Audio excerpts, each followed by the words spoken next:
Their jacket than I did in the dress. We are back, everyone. Entrepreneur Nation on KCA 88.9 FM in Irvine, California. I'm your host, Ash Kumra. We are talking about how entrepreneurs, leaders, founders, etc. can use personal branding to help their business. Now, keep in mind, there's a lot of commentary out there, articles and conversations, which we've also had on this show about how personal branding can help you individually. As an example, I'm going to use someone that I know, Ryan Follin, who's a really good radio show host. He's on, has a show here called Get Notified, has used his own personal brand to become a really dynamic public speaker. He's done 4 TEDx talks, traveled all around the world. He has an upcoming book coming out, and it's helped his own personal brand. And it's also helped him with his own businesses. But we've talked to him about how personal brand can help you if you want to make income for yourself. But this is a different conversation because we're talking about how this can help your own business, your own organization, whether it's you or many people or separate people working with you on this, because you represent that brand. And so I thought, well, like every episode, we try to feature experts in topics, because I don't claim I'm smart. I just know a lot of smart people. So this is a great example of that. So we're talking to PR maven Raquel Figlo. And I was about to say Raquel Maiden, because that's her Instagram, and you know, she's a little Iron Maiden groupie here. So we'll get into that. I'll take that as a compliment. So let's talk a little about this. So Raquel, since the show started, we've talked about the basics about public relations, why you need a publicist, difference between a publicist and an advertisement agency, the different metrics to look for, the different types of mediums, whether it's TV, podcasting, getting articles in, sales versus just exposure. Let's talk about clients now. Now, before a CEO or someone who's in charge of the major decision-making decides to hire a publicist, what should they do internally on their own checklist? Like, I want to know some specific due diligence items they should look for hiring you or someone else of your caliber. Sure.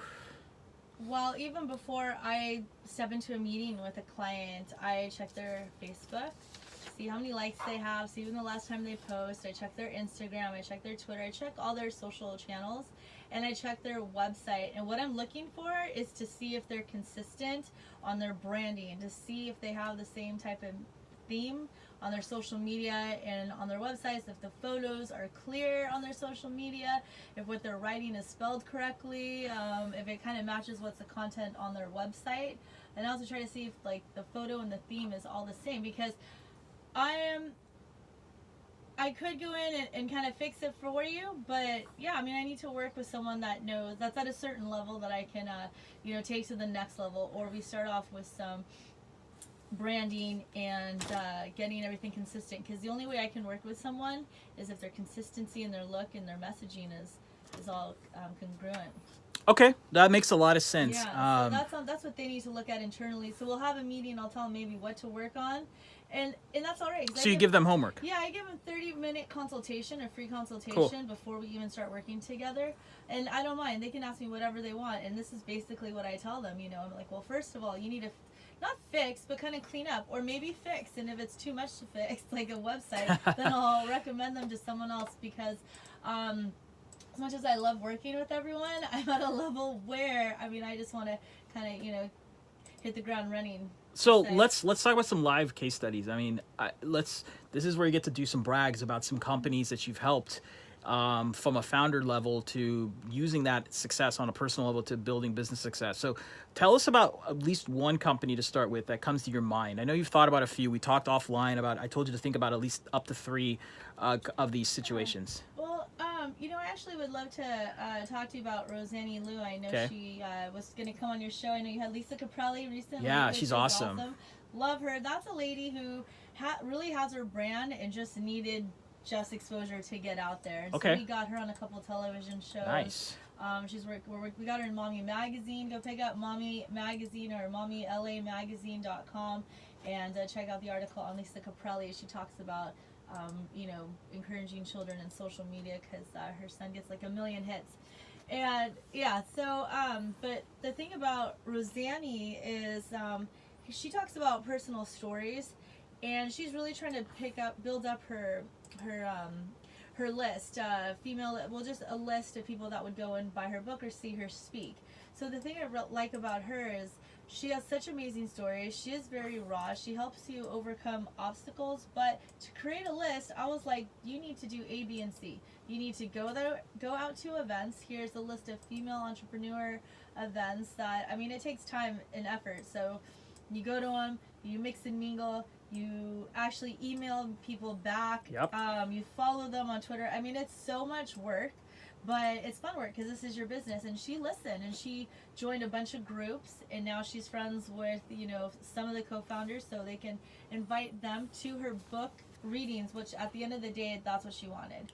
Now, PR is not going to, you know, end up in 1 million sales. It could end up with the right sales, but it takes so much more than that. It's, you know, doing these extra things. Like if you want to sell out 25 people at your book show and you kind of just started and you're not the level of like Jim Florentine, who has like, you know, thousands and thousands of followers, you need to go out there and build it. So if they listen, that's great. And if they have testimonials, they need to put that on their social media.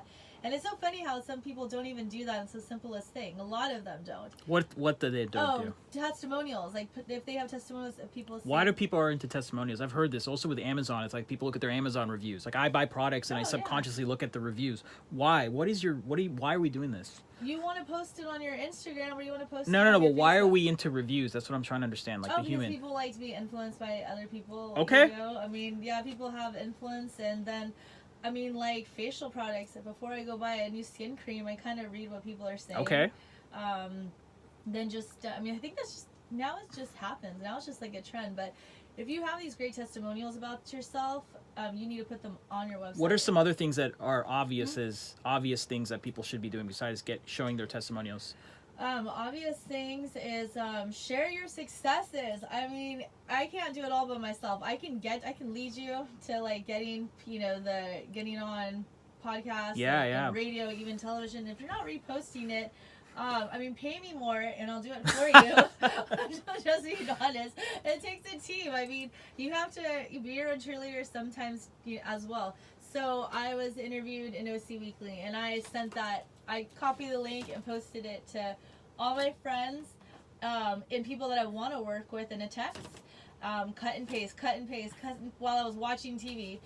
Same with email. I sent it to a bunch of people that family. I sent it to people I want to work with, people I have worked with. I posted it on my LinkedIn. I mean, I promoted the heck out of myself. And, you know, it got a bunch of views, like hundreds, so. I love that. Okay. But you gotta do that for yourself. I mean, we need to feel proud and confident in what we do. And, I mean, again, you can pay me to do that as well. Just an extra service. I respect that.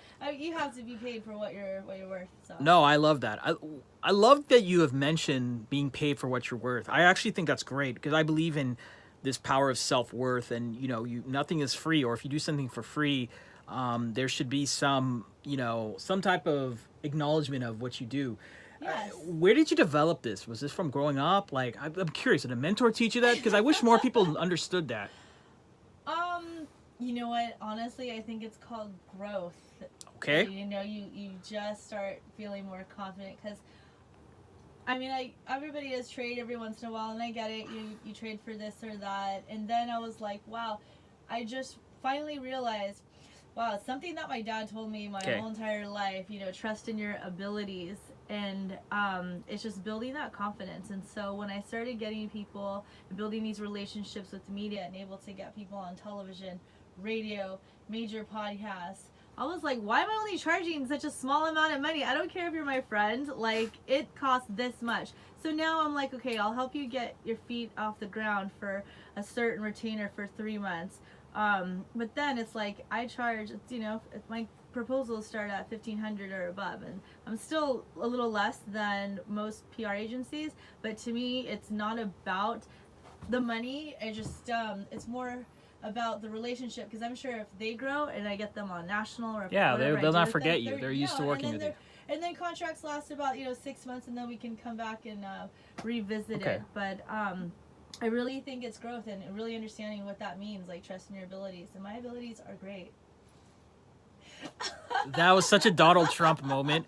Oh my God. That was such a, hey, vote for Raquel for president. And by the way, I'm great. I love it. I love it. Hey, that's why he became president, that confidence. So no worries. Let's talk about then, another kind of situation. One thing I mentioned earlier before I had you on is it's not just about making money, using your personal brand to make your company make money. It's also about using that to show to your customers, hey, like I'm truly believing this product, and customers think, oh my goodness, that guy or girl is like living testament to their company. Great example I used on a big level is Elon Musk with Tesla. Yeah. Who comes to your mind when I bring this up? It could be a client or a company that you just look up to. Oh goodness. Take your time. Sienna Sinclair. Okay. She is and what she does. Nice.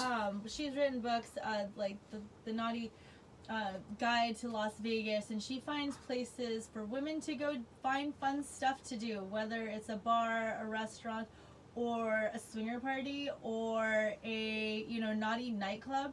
I mean, why are we so shy about things like that? She's not, and she's a beautiful woman, a smart business. So when people see her, I don't want to interrupt you because I actually know who you're talking about. Yeah. When people look her up, how do they know that? And again, this is a radio, so keep it PG or PG-13, no swearing. How do they know that she's authentically the naughty girl? I'm being serious. But naughty girl meaning cheeky, so cheeky meaning fun, exciting. How do they know she's living that? That's what I'm trying to curious. Like, how do they know she's just follow her at Sienna Sinclair or Naughty Travel Guide? She can see that she's just extremely confident in all her social media and her website all match. So she has that consistency. That's cool. She's an amazing writer, and even though some things might pique your interest and lead you to looking at her photos, then you'll see that she's starting a fashion line. You'll see that she travels around the world and writes blogs about what to pack, where to go. I mean, it's so much. So she's more living than it. that. She's living really it. So these people need to be living their product or their also experience. She's confident. Like some people, I had some actually friends say, "Oh, that might be bad for your brand." I'm like, it's not going to be bad for my brand.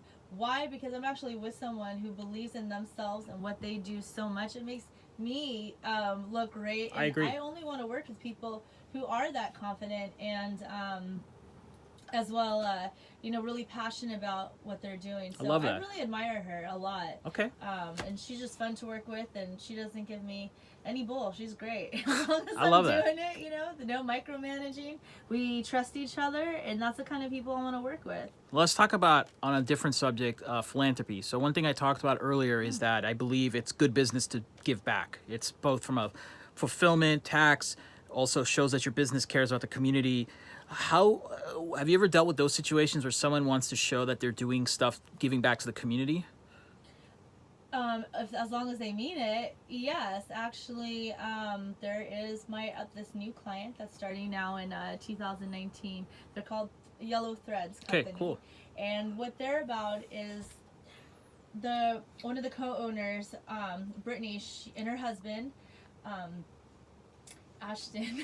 They work at she works at a hospital, and she has to deal with people that have cancer and that have to always give blood, and sometimes when you're in the hospital, you have to kind of take your shirt off or take it down to get blood transfusions, and that can be really uncomfortable. So because she saw this and witnesses it, she came up with a shirt, Yellow Threads Company, that you're able to wear this really fun t-shirt that unbuttons at the top, so you can do your blood transfusion. So she's giving back in a major way, and they're young entrepreneurs. They're millennials and young, I think younger than 30, and their heart is in the right place, and right now they just need exposure. And so even me doing this, mentioning them is great for them. Go check them out. Go like them on Instagram, because Instagram is where it's at. And okay, so let's talk about that. Okay. Instagram. So when you talk, when should someone leverage, I'm going to name 3, Twitter, Instagram, and Facebook. Tell me the differences between the 3 for someone who's promoting themselves or working with you. I mean, those are the 3 I use, and I'm even tweeting a lot more just because it's important and it's easy. So Instagram is my main focus, where everybody sees that I'm a publicist by day, rock and roll by night. Now, if you're not like a metalhead or a rocker, or just not into like that whole scene. When you see these pictures of these guys I'm constantly with, you're like, who is this old dude with long hair, or who's this guy dressed as eccentric? But my target audience are those dudes that always support me, always like my posts. I'm like, who's this guitarist? Who's this rock star? And they answer. I mean, I know who they are. So everyone else, I mean, they're just seeing me at a party, or who knows? I don't know what they think, but they're following me so it's obviously good. But I know who my market is, and I want those diehards that are like could pick Gene Simmons out of a group of like 10 people. So Instagram's good for targeted audiences. Targeting and really sticking to your brand and your message. What about Twitter? When is the best to use Twitter? Twitter. If you have time to tweet all day, yeah, you can do it. Time to tweet all day. Hey, it works. I mean, public figures do it. CEOs do it. Why not? I think it's their platform right now, and I'm glad. So if you're a celebrity, I mean, tweet. Myself, like, I guess I tweet kind of. The people on Twitter are in the music industry, and they're following me. So, and I'm following them. And actually, it's really easier to get a hold of someone on Twitter. Even Instagram, sending them a direct message. What about Facebook? So Facebook is like my photo album. It's like my got it. New Year's Eve party. I went to Ozfest, right? I went to Ozfest. I had fun. Look at me. Check out myself. Okay. All right. I like that. I like that. You know what? I don't have to save all the photos on my phone anymore. Now I just got Facebook, and I'm like, oh, cool. I remember that. That was fun. Okay. Because a lot of this stuff, a lot of my friends on there, like everyone knows, are your friends and family, so they don't really know, all the music stuff, and I don't want every rocker or every dude to be on my Facebook too. If you want to be on my Instagram, that's okay. I love that. My Facebook. I wish we all had this problem. All these guys are on my profile. Raquel, God, poor you. First world good-looking girl problems. Jeez. All right, those are the 3 different platforms. But if you don't have time for all that, hire me and I'll do it for you. Or pick one, and I say pick Instagram. Okay. My last question with you is, I want you to be a visionary for a sec. I want you to tell me what are some big trends in 2019 we should be aware of. And I'll give you an example. Yeah. One thing I'm starting to see is people are using Instagram to drive product sales, like doing a live of, hey, I'm at a pop-up store behind the scenes, make sure to follow me and get an update on new deals. Or people are doing sponsored ads on Instagram to, drive you to visit their profile, which is and now their store. Another pop cultural trend that I'm interested in is how people are now into, I liked what you said about the 2,000 listener example, where in business, people are now more into targeted audiences, where if you got a show that has 2,000 sock purchasers, it could be more effective than a show that has 100,000 listeners if like none of them know what a sock is or even want to buy the sock. So what are a couple trends that come to your mind that excite you or you're looking more into? Live, okay. Facebook Live, Instagram Live. Okay. Videos, make yourself the expert. This is like a free platform that you can leverage any way you want. I don't do it too much for myself. I mean, I'll go live sometimes, but I definitely encourage all my clients to that have businesses. And the reason why I don't is because, I mean, again, actually I'm going to have to probably do it soon just to stay consistent, but like I've been doing this for 15 years. Like people are like constantly knocking down my door. Thank you for business. But be the expert in your industry. And I don't think I've ever paid for a sponsored ad, and eventually I will. But I've been able to, I'm very niche with what I do, and I don't want to pick up everyone on whoever's looking for a publicist on Google. I'm really honored or happy or, I don't know, flattered to say I've said no to some people. And maybe there's some client, because you don't want to be that person who's everyone for everything or everything to everyone. Okay. Yeah, so video, and then also, people might be looking at you, but nobody's like liking your post, which is awful. Don't be a troll. Like if you like something, like it. But when you post a video, you can see how many views it gets. Yeah. So compare your views to your posts. So really look at metrics. Do you think that's the metrics again? I like that. And then everyone's picking up and doing a Facebook Live. Now I'm so glad I get to say this. Don't just do it just to do it. With anything, you need a strategy. Okay. You need a strategy in life. You need a strategy in business. Don't just go, hey, I'm going live and I look like, you know, whatever, I have no makeup on. Don't do that, ladies. Put some makeup on. Yes, and I'm being biased, but I agree. Yes. Right? I mean, I guess No, we just get it. kidding. We're all women. I love we're natural pretty. beauty. Do whatever you want. I don't know. I'm just like, you're going live. This stuff is like on your social media. Try to look your best at all times. Awesome. I was really tired. I just went to Ozfest for New Year's, and I was like, shoot, should I put on some makeup? I am so glad I did, because look, you know, we're having a great time. There's tons of people watching right now. So anyways, so videos, be the expert. Okay. And have strategy. And it's going to go far, because after we're done with this, I'm going to put this on my Facebook. You're going to give it to me. I'm going to put it on my website. Sick. I'm going to, you know, promote you. You're going to tag me. I'm going to tag you. It's, you know, it's win-win. Longevity. That's All right. leveraging your name. All right. Mm-hmm. Well, before I adjourn and I say a few things, thank you for being on the show. I love what you're doing. If people want to connect with you after, what's the best way to connect with you? You can follow me on Instagram. Okay, what's your name on Instagram? Raquel Maiden. How do you spell that? Raquel Maiden, Maiden. So like Raquel Welch and Iron Maiden together. Awesome. If they had a baby, it'd be me.